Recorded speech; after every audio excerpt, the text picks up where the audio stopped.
Всем привет! Это наш 5-й день путешествия по Японии. Стартуем из Осаки, время 7:30 утра, и сегодня мы сделаем небольшую дневную поездку в соседний город под названием Нара. Сразу небольшой дисклеймер, в этом видео я буду говорить меньше и позволю вам просто наслаждаться снятыми кадрами. Ну, а мы направляемся на станцию. К счастью, до Нары нам ехать без пересадок и всего лишь какие-то 40 минут.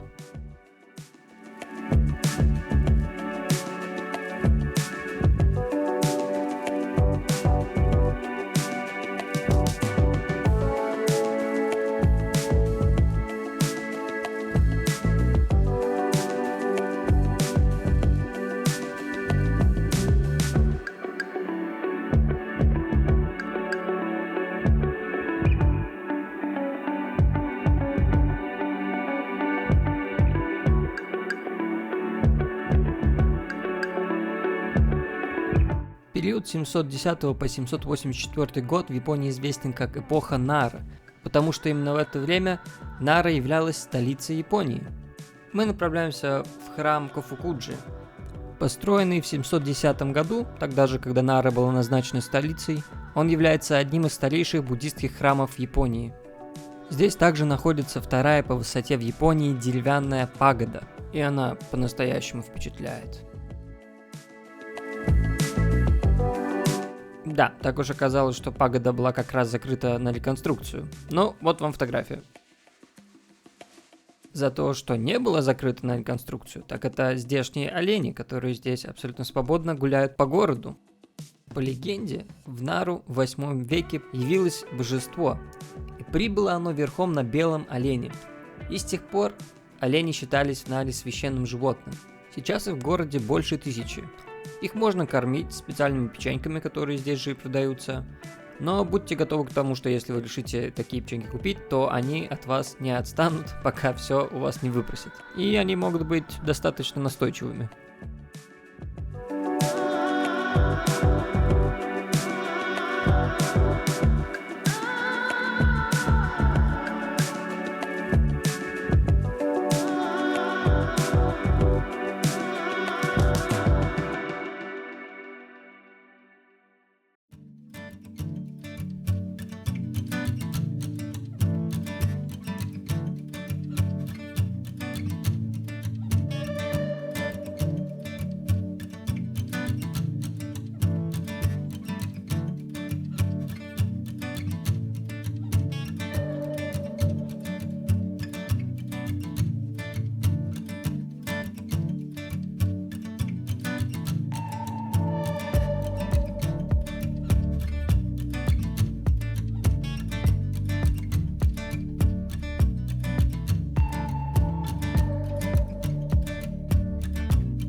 Накормив всех оленей, мы отправились в храм Тадайджи.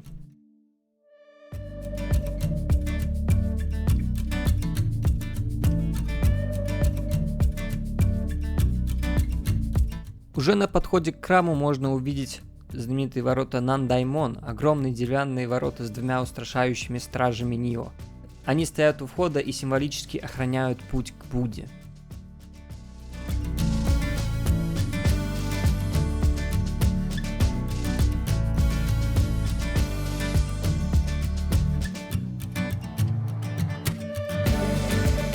Храм Тадайджи был построен еще в 8 веке, и, конечно же, за это время не раз страдал от пожаров и землетрясений, но каждый раз его отстраивали.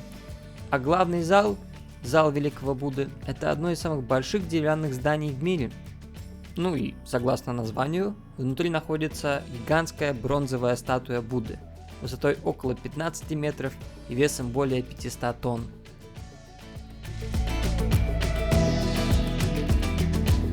Сегодня храм Тадайджи – это объект всемирного наследия ЮНЕСКО и одно из самых посещаемых мест в Японии.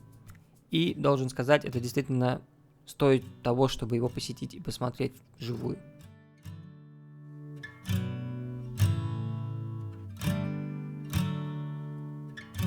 Внутри храма, помимо гигантского Будды, есть миниатюрные версии самого храма.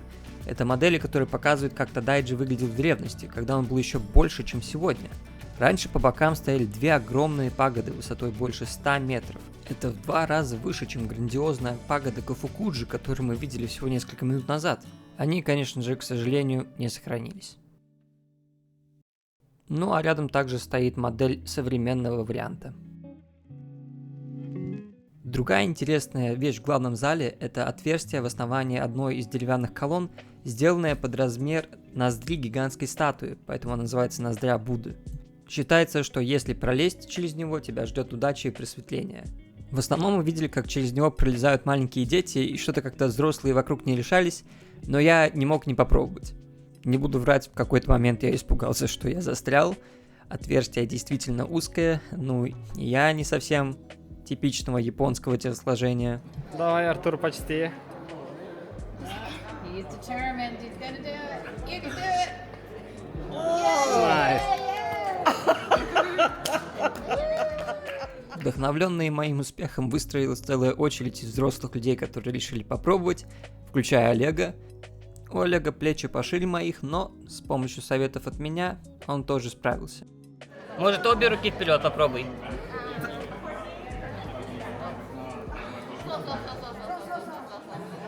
И на бок, вот так вот, да, по диагональке. О, найс, давай, ты можешь. Давай. О! Ей!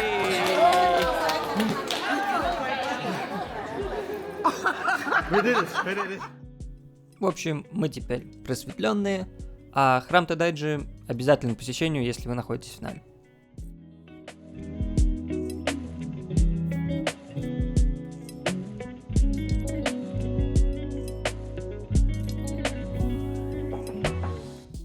А на выходе из храма была небольшая сувенирная лавка, где я приобрел себе вот такую вот маечку.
Перед возвращением в Осаку мы решили немного покушать и зашли в место, подающее классическое японское блюдо тонкацу. Это хрустящая золотистая свинина под соусом, подается обычно с рисом, мисо-супом и свежей капустой. Ничего необычного, но вкусно.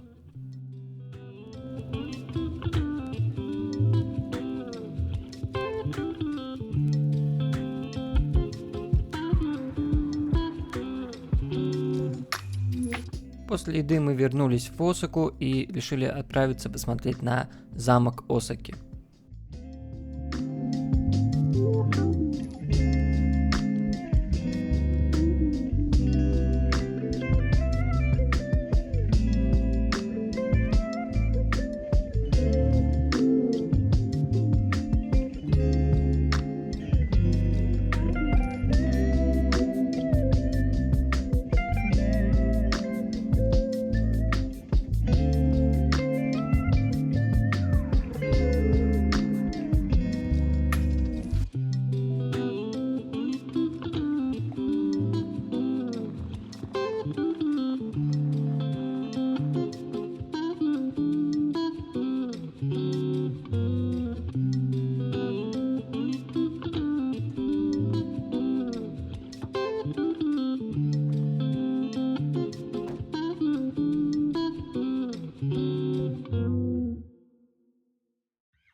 Вдоволь насладившись видами замка, мы решили пойти на променад неподалеку и просто немножко прогуляться.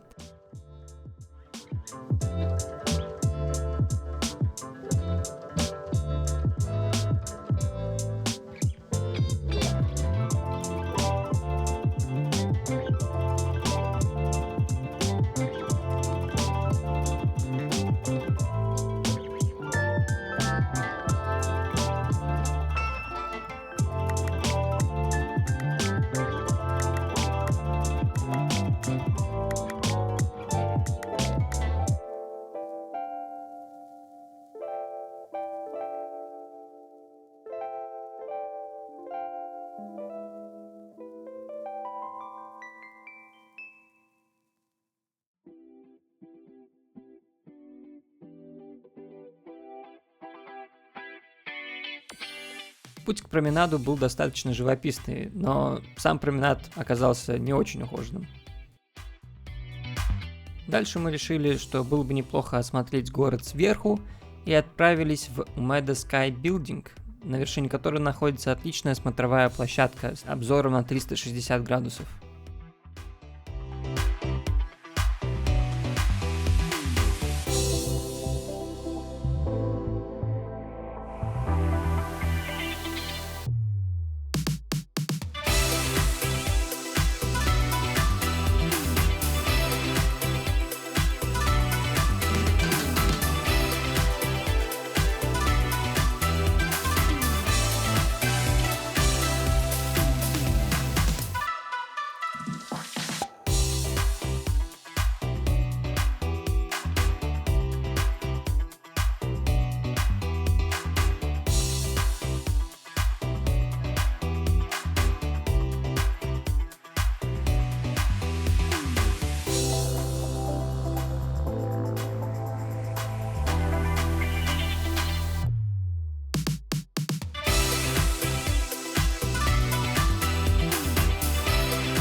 На подвальном этаже была вот такая интересная ресторанная зона, оформленная под старые улочки.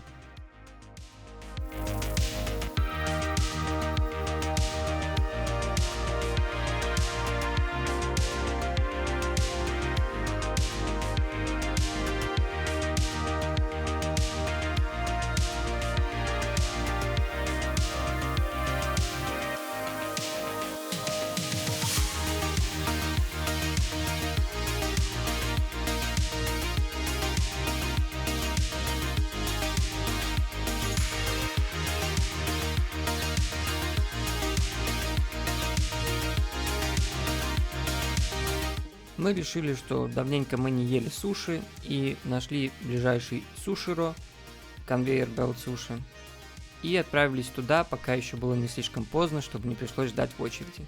И, к счастью, действительно пришли, и сразу же смогли сесть за столик. Когда мы уходили, уже было достаточно много людей, стоявших в очереди и ждавших, пока освободится хотя бы один столик.